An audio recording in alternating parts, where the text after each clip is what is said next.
Assalamualaikum warahmatullahi wabarakatuh. Saya Diana Biha, Media Muhammad Fauzan, wartawan Cilik Legasi TV.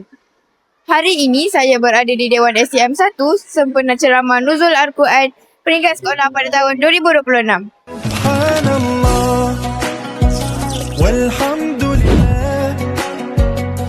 Ceramah ini disampaikan oleh penceramah jemputan iaitu Ustaz Muhammad As-Subhi bin Sidon.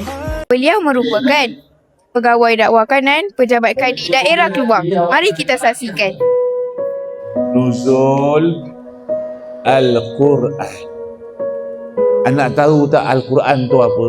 Mulia ke tak mulia Quran tu? Anak-anak tahu tak apa makna Nuzul Al-Quran? Iaitu peristiwa turunnya Al-Quran. Bila turunnya Al-Quran tu anak-anak? Pada bulan yang sangat mulia, bulan yang luar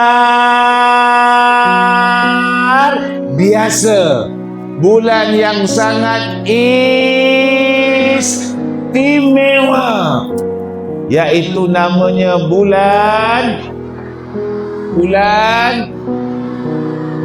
bila bulan Ramadan? Sekarang ni, betul? Kali pertama turunnya Al-Quran ketika itu Nabi Muhammad sallallahu alaihi wasallam sedang beribadah di dalam gua, namanya gua apa? Gua Hira. Tengah-tengah Nabi ibadah tu anak-anak, malam sunyi sepi, tiba-tiba datang malaikat. Malaikat apa yang kerjanya bawa wahyu?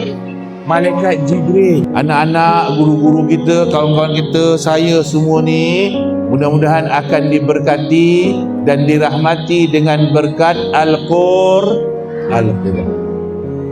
Faham semua? Faham semua? Nak baca Quran tak? Sayang Quran tak? Cinta Al-Quran tak? Suka Al-Quran tak? Mudah-mudahan Quran akan jadi kepada kawan baik kita. Amin. InsyaAllah.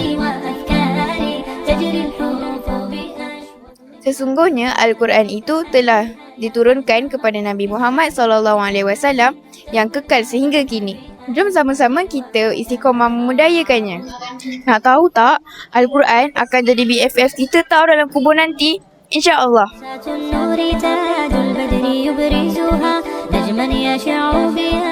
Jumpa dalam episod yang akan datang. Ila liqa.